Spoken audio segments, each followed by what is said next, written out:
Welcome to Empty Shell, a top-down shooter with a shroud of mystery and grainy film enveloping it. You play as a person hired to investigate an abandoned facility, completing multiple tasks and most likely dying then being replaced by one of the many others offered riches to come along. I'm going to go over each amalgamation the main entity has decided to create, that I'd like to call the replicator. It's forcefully evolved or created humans and other animals in this facility, and I'll be covering their abilities from physical to mental. On to the war pig troop of the replicator that fills the generic role an army would need, the infantry/scout. They typically scream like schoolgirls when the lights go out when they see a survivor, alerting all nearby infected. They are called the Soulless because they're a copy of the human body with many variations. The base form has some that sprint and others that walk, and like ants, they know that one of them isn't enough, so many will stand near silently in a room waiting to swarm anyone that approaches. Armed Soulless, trading nearly all mobility for proficiency in guns. Though they will still relentlessly pursue you after getting near them, they'll be armed with rifles and shotguns while slowly walking towards you. If you're unlucky, they can be standing near a closed door and will paint your shoes and any nearby walls in a deep crimson. It's theorized they were based on security or soldiers that were massacred by these creatures long ago. Personally, I believe they were based off of the ATF, on account of how much they come out of nowhere and fuck me over. Overcharged Soulless, or Le Creeper. Taking a page from the Anarchist Cookbook and from an Angry Man's Manifesto, they seem to be the love child of a spider and a human that holds a dangerous chemical reaction that can activate at any time. It takes a few seconds to activate and will turn allied infected and enemies into mist, and if you're near it, that's your problem. I hope you have enough stamina to run, or I hope you enjoy your new character. The Overcharge is one of the fastest infected in the game, and they also explode upon death. Not to be confused with the Overcharged Soulless, big, strong, and blind, possibly inspired by a very similar boss in Gears of War, the aptly named Charging Soulless. All of its senses outside of touch were traded for pure durability, replacing the head with a large metal plate, possibly safely burying the brain in the ribcage. Weighing 231 pounds of pure muscle, when alerted to you, most likely through some kind of tremor sense, it will run full sprint, pushing through all but the highest caliber of guns. Your best choice is to dodge it right before getting hit, sticking close to walls so it smashes its large metal head against the walls, stunning it for a few seconds, as its only weakness is stopping. If you make the foolish mistake of letting it hit you, your reward is a massive loss of health. Heavily Armed Soulless. A pale imitation of what looks to be the special forces or security of the facility during or after its fall. Although unable to perfectly mimic humans, the replicator has shown an uncanny understanding of our weapons. The Soulless will be seen wielding some of the strongest weapons in the facility, including hammer guns, heavy machine guns, laser rifles, and even rocket launchers. At higher difficulties, if not stacked on armor and plenty of health boosts, this enemy will send you straight to hell, and even in better cases, not involving rocket launchers, if caught off guard, you'll be on or past death's door in seconds. Bloated Soulless, a sad imitation of the scientists from the chemical division after the fall, somehow gaining increased strength and the ability to projectile vomit a deadly acid. This creature is dangerous at medium to short ranges. The fact that it exists is an example of the limitless thirst of knowledge, and of course, putting in the generic spitter class into the game. Plant. Not specifically a soulless, but they still hold the human shape. despite the horrible tentacles sprouting from their neck and body.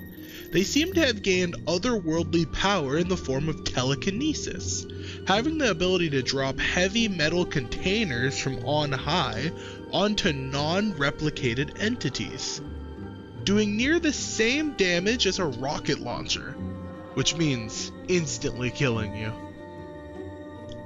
Twin-bladed Soulless, a replicated humanoid constantly covered in the blood of its many victims. It's extremely fast and has everything below the elbow replaced with solid steel, making it one of the perfect shock troops of the replicator, running nearly as fast as you can react and stabbing you multiple times in quick succession. The only trade-off is that in the late game, it's not very tanky compared to the others, having a slight weakness to heavier guns. Other than that, if you have low caliber, it's better to use the gun on yourself, because you will not be stopping this creature anytime soon. Six-armed Soulless, truly one of the most unstable experiments of the replicator, boasting 4 additional arms and not using its legs. Its main form of transportation is levitating around at decently high speed. When reaching the target, it will start strangling them, and it can shoot acid at a decently long range. Other than that, it's truly nothing special. Miho. Most staff in this facility were quickly hunted down, including the security teams, but some possess the skills to survive. Not by fighting, of course, because as far as we can tell, the hordes of replicateds are endless, but by hiding. Miho Akagi decided to beat Anne Frank's record, becoming the queen of hide-and-seek. For 6 years she crawled around living off of scraps of food and water around the facility, before losing herself to the latent powers of the replicator. Miho was made into a beast of nearly unrivaled power, being able to tank nearly everything in the facility's arsenal, from RPGs to LMGs. Nothing outside of multiple turrets could take her down before she reaches you, making a hit-and-run strategy vital. On top of that, she has the common ability of most elite creatures. She possesses telekinesis that can instantly kill any survivor that are hit by any of the objects that she throws. During the fight, she will be heard screaming in pain, implying that she is still conscious despite the corruption of her body. Killing her is a mercy. Now, onto the non-humanoid replicated creatures. The replicator has shown the amazing ability to form both biological and inorganic matter, even replicating laser rifles and rocket launchers. But these ones on the later list have even further mastery in the twisted experiments the replicator has done to them, ranging from body parts to twisted versions of creatures that already exist on Earth. The spider. It's obvious to tell here just by the name and look of the creature. The replicator grabs any biological creature it can on the island and twists it into its own version. This is a 3-foot spider crawling around on bony appendages.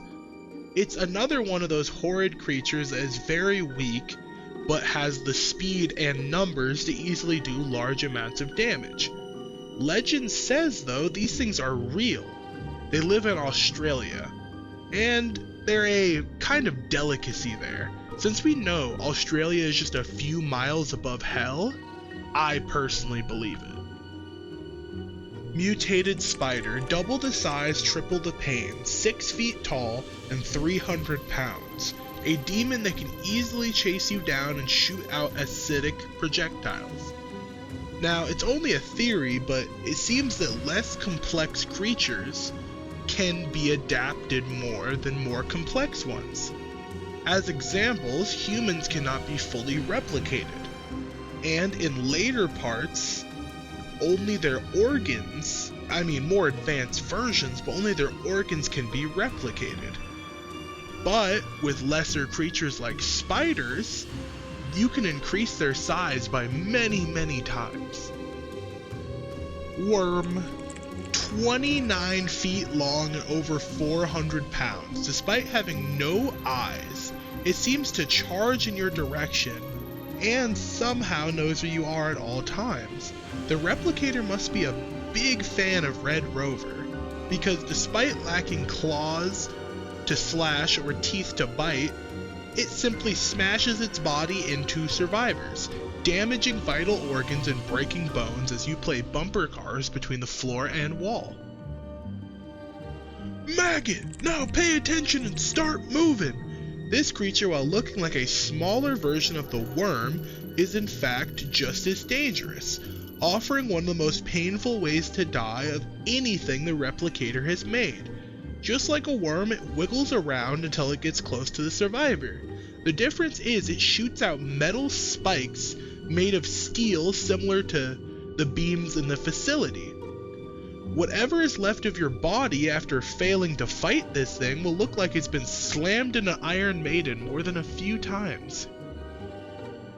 Spore, a single-celled organism scaled up millions of times to form a support unit of the replicator.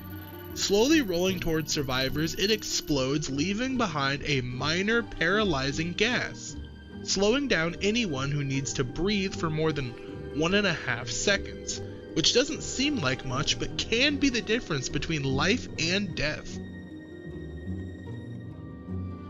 The floating eyes, well, float, and similar to the worm, they do not have any appendages to attack, and they simply use the old method of bashing their bodies at high speeds into survivors. It doesn't look like they have any type of pain nerve endings though, because just imagine the pain of headbutting the corner of a table with your eye first. Attacking does not seem to cause any damage to them. Now, on to the final forms that we were able to see. The best and brightest the replicator has produced so far. Given more time and more importantly more subjects, it could probably produce even stronger and more effective creatures, but this is what we have. Scissors, a very tanky three-legged creature that seems to be the replicator throwing things at the wall and seeing what sticks. It may be one of the most confusing looking entities on the list, though it still has the same need to kill as all the other creatures left in this abandoned facility. Biped. The replicator was cooking with this one. It seems to be entirely unique, not wholly coming from any one thing. The biped is said to have the jaws of a crocodile and the tongue of some sort of chameleon or other reptile type creature, but with the added bonus of having a spike attached on the end of it. That's its main way of attacking, extending its long tongue up to about 4 meters and impaling a survivor, realistically killing most of them instantly. The hand, an incomplete attempt at sizing up the human form. Despite being incomplete, the hand is surprisingly fast and vicious, chasing any survivor by dragging itself with its digits and smashing them into paste. Being a replicated lump of flesh and bone, it has no real weak points, making it a damage sponge that chases you around, typically accompanied by Soulless until you get fingered or spend about 50% of your ammo. The eye.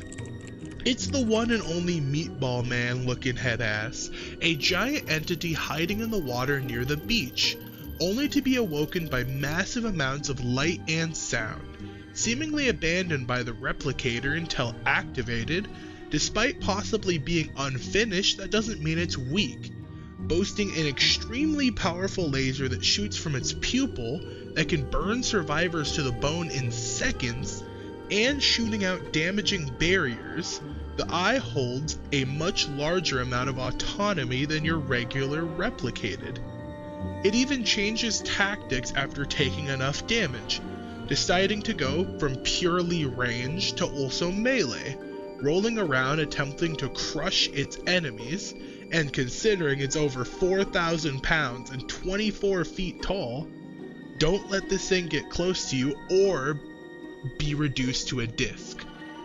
The heart, a fusion of flesh and metal given sentience, a somewhat living heart floating centimeters off of the ground with a metal belt wrapped around it, fused into its body actually. It holds both laser rifles and automatic rifles, the metal boosting its durability to the point of a lightly armored vehicle. The mimic of the human organ that sits here beats in a similar way, and can make its own landmines and energy waves, crushing all but the most nimble of survivors under its arteries.